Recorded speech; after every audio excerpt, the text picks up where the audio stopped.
शांतिशील नाम का एक योगी था। रोज धारानगरी का राजा विक्रमादित्य रोज विक्रमादित्य के दरबार में आता, एक फल लेके आता, विक्रमादित्य को देता। विक्रमादित्य उस फल को क्या राजा क्या ध्यान देगा उस फल पे, राजा अपने मंत्री को दे देता था, मंत्री उसे फेंक देता था एक कुएं के अंदर। ये लंबे समय तक चलता रहा, कई सालों तक ऐसे। एक दिन राजा कोई गुड़साल के अंदर घूम रहा था और वो योगी वही आ गया। योगी ने वो फल दिया, राजा ने वो फल ऐसी उछाला, पास में कोई बंदर था, उस बंदर ने उस फल को लेके खाया। खाते उसके अंदर एक हीरा निकला।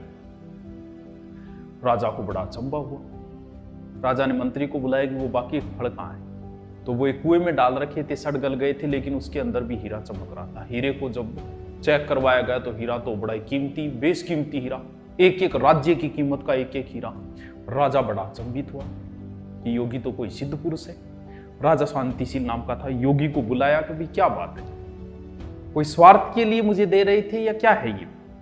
तो योगी ने कहा कि देखो, राजा है, गुरु है, ज्योतिष है, बेटी है, इनके घर कभी खाली हाथ नहीं जाती। बहुत ज्ञान की बातें इस बेताल पच्चीसी के अंदर, एक एक चीज ज्ञान की बातें हैं। तो बोल भी बताओ क्या है। बोल बताएंगे, कभी हवेली आओ, मैं गोदावरी के किनारे एक शमशान घाट के अंदर, मरघट के अंदर वहां रहता हूं, वहां आओ। तो राजा से एक दिन का समय मांगा, एक रात का, कि एक रात का आपका समय चाहिए, एक रात आइए।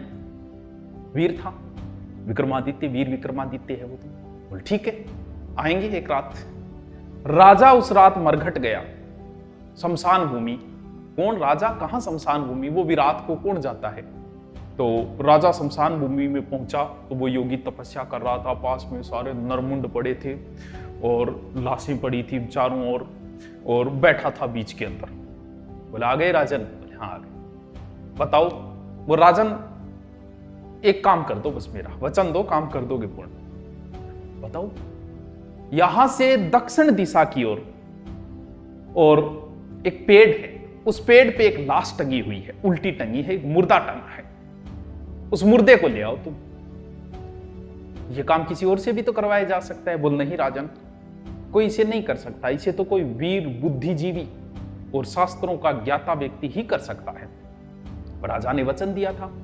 अब राजा निकला और पूरी मरघट, चारों ओर भूत प्रेतों की आवाजें सुनाई दे रही है, सांपों का सांप ही सांप पूरे जंगल में।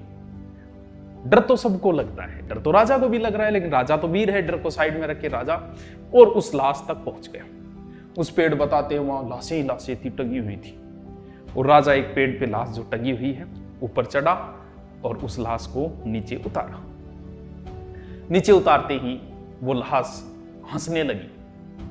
राजा नीचे आया और पूछा क्या बात है भाई, हंस रहे हो क्या? इतना कहती वो लाश वापस टक गई। राजा फिर ऊपर चढ़ा, फिर उतारा और उसे अपने कंधे पे डाल दिया। वो था बेताल, बेताल पच्चीसी, बेताल। तो बेताल ने कहा कि देख राजन, अगर तू बोल गया, तूने कब्जा कर लिया, फिर मेरे को डाल लिया है कंधों के ऊपर और मुझे तू उस योगी के पास ले जा रहा है, बड़ा धूर्त योगी है वो, तू मुझे ले चल, लेकिन एक नियम है, बोलेगा नहीं। अगर तू बोल गया तो मैं वापस जाके वहीं टंग जाऊंगा। राजा ने उसे अपने कंधे पे ले लिया और राजा चल पड़ा। अंधेरी रात, अब अंधेरी रात हो तो थोड़ी गुपचुप हो जाए। अब वो बेताल पच्चीसी ये कहता है कि यार बहुत लंबा सफर है और कुछ कहानी सुनाता हूं मैं तुम्हें। वो कहानियां चलती है सारी रात, 25 कहानियां। राजा को कहानी, अब राजा बोल नहीं सकता, ना हूं कर सकता है, ना हां कर सकता है, ना हां को बोल सकता है, ना बोल सकता है, क्योंकि बोलते ही वो मुर्दा जाके वापस टंग जाएगा उसके अंदर बेताल। तो कहानी सुनाता है कि सुनो राजन, मालती नाम की एक बड़ी ही सुंदर कन्या थी। आसपास उसकी चर्चाएं थी, बहुत सुंदर कन्या थी। उसका एक भाई था, एक पिता और एक मां। उसका पिता एक दिन कहीं रिश्तेदारी में गया हुआ था, वहां एक लड़का उसे पसंद आ गया और उसने मालती का विवाह जो है वो उसके साथ तय कर दिया। और उसका भाई भी उस दिन गुरु के पास पढ़ने के लिए गया था और वहां गुरु ने ये कहा कि देख, ये तेरा मित्र है और तेरी बहन मालती बहुत सुंदर है, तो इसके साथ विवाह कर दे। उसने कहा कि मुझे कोई ऐतराज नहीं है, मैं अपनी बहन का विवाह इसके साथ तय कर दूं। और उसी समय तीनों घटनाएं बराबर चल रही है। यानी वो कौन बता रहा है? बेताल बता रहा है और विक्रमादित्य वो सुन रहा है, कोई मतलब नहीं है उसको, ना हाँ बोल रहा है ना बोल रहा है, बस सुन रहा है। और उसी दिन और घर पे एक व्यक्ति आया जो उसकी मां घर थी और वो व्यक्ति बड़ा ही सुंदर था, सुशील था, योग्य था। और उस मां ने विवाह कर दिया उसके साथ। यानी मालती का विवाह 3 जगह तय हो गया। मालती सुंदर थी, तीनों के तीनों ही मालती से प्रेम करने लग गई। अब घर आते ही तीनों लड़े। बाप तो कहे कि मेरा अधिकार है भाई, मैं विवाह तय कर दिया। मां कह रही है अच्छा हमारी कौन चलेगी, मैं भी कर दियो। बिना भाई क्या बोल, मैंने जहां किया वहीं होगा। मालती भी दुविधा के अंदर, और संयोग ऐसा बैठा कि मालती को सांप ने डस लिया और मालती की हो गई मृत्यु। वो तीनों जिनके विवाह तय हुए वो भी वही है, तीनों के तीनों। मालती को शमशान भूमि में ले जाया गया और उसे दाग संस्कार कर दिया। तीनों भी दाग संस्कार करवा रहे हैं सब। बाकी सारे परिवार वाले आ गए, वो 3 ही बचे मालती के पास में। तीनों ही रो रहे हैं, तीनों ही प्रेम करते हैं मालती से। एक ने वो राख इकट्ठी की और एक बर्तन में डाल दी। दूसरे ने वो हड्डियां इकट्ठी की और एक जगह गंठली बना ली। तीसरा बोला कि भी मेरा तो दुनिया से मोह भंग हो गए, मुझे क्या लेना देना, अब मैं तो निकल रहा हूं योगी बन के दर दर की ठोकरें खाने के लिए। वो निकल गया दर दर की ठोकरें खाने के लिए। दूसरा जिसने राख इकट्ठा की वो बोला मुझे क्या मतलब अब दुनियादारी से, मैं तो यहीं बैठूंगा और यहीं रहूंगा। वो उसी शमशान भूमि में रहने लग गया। तीसरा वो हड्डियां ले रखी थी उसने, वो उनको संभाल के रख रखा है, कभी गंगा नदी में जाके बंद हो लिया, यमुना नदी में लिया हुआ ये। वो जो घूमते घूमते एक दिन वो एक घर में पहुंचा और घर पे जो महिला थी वो खाना खिला रही थी उसे। इतने में क्या उसके बच्चे ने जिद कर ली, उसका पल्लू नहीं छोड़ा। बा कह रहे खाना खुआऊं डट। अब क्या वो बच्चे ने जिद कर ली तो उसे गुस्सा आया और उस बच्चे को उसने पास के जो आग जल रही थी उसमें फेंक दिया। बच्चा जल गया। अब जलते इतने में मां अंदर गई और जाके वो एक किताब लेके आई और किताब में एक मंत्र पढ़ा और उस बच्चे को वापस जिंदा कर दिया। उसने सोचा यार अगर ये पुस्तक मेरे हाथ लग जाए मंत्रों की तो फिर मालती को जिंदा किया जा सकता है। पता नहीं वो राख हड्डियां उन्होंने बचा के रखी है तो किया जा सकता है। उसी रात वो किताब लेके वहां से भाग के सीधा शमशान भूमि पहुंचा। वो दोनों दोस्त भी वहीं पे है। उसने कहा कि यार मंत्र हाथ लग गए, मालती को जिंदा कर सकता हूं मैं। तो वो राख और हड्डियां इकट्ठी की गई। बेताल सुना रहा है विक्रमादित्य को, चंद्रगुप्त को।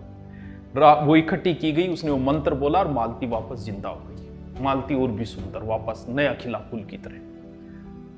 अब तीनों फिर लड़ने लगे। बोले मंत्र तो मैं, भाई मंत्र तो मुझे आता है, जिंदा तो मैंने किया है, मेरा हक है, मैं विवाह मालती के साथ मैं करूंगा। दूसरा बोल रहे यार हड्डी तो मैं संभाल के रखी है, मैं विवाह करूंगा। तीसरा बोल रहा, तीनों आपस में लड़ने लगे। अब बेताल बोला विक्रमादित्य राजा बता मालती पर किसका हक बनता है, कौन करेगा मालती से विवाह। अब सुन, बोलना पड़ेगा तेरे को क्योंकि तू राजा है, न्याय करना पड़ेगा तेरे को। अगर तेरे मन के अंदर, दिमाग के अंदर अगर उत्तर आ गया कि इसका उत्तर ये होगा तो तुझे जवाब देना पड़ेगा। अगर नहीं आया है तो कोई बात नहीं, तो मुझे ले चल। शास्त्रों का ज्ञाता ज्ञानी आदमी वीर विक्रमादित्य, जवाब तो आना ही था दिमाग में। तो उसने कहा कि मालती से विवाह वो करेगा जिसने राख इकट्ठी करके वहीं धुनी लगा रखी थी। बोले अच्छा, जो मंत्रों वाला वो क्यों नहीं? क्योंकि मंत्र वाले ने मालती को वापस जिंदा किया है, इसका मतलब वो उसका पिता हो गए। जन्म देने वाला पिता होता है तो उसका हक नहीं बनता विवाह का। दूसरा जो है जिसने हड्डियां वगैरह धोई, हड्डियां को संभाल के रखा, तो ये कार्य तो एक पुत्र का है, इसीलिए वो पुत्र हो गया तो वो भी विवाह नहीं कर सकता। बस जवाब देते ही बोल, जवाब तो राजा तूने सही दिया लेकिन तू तो बोल गया। वापस जाके उस पेड़ पे बेताल वापस जाके वो लाश वापस टक जाती। राजा वापस जाता है, वापस उतारता है और वापस वैसे ही चल पड़ता है। अब वो दोबारा फिर बकना शुरू हो जाता है। यानी हर एक कहानी के अंदर, सर एक और सुनाओ, अब मैं तो 25 की 25 सुना दूंगा।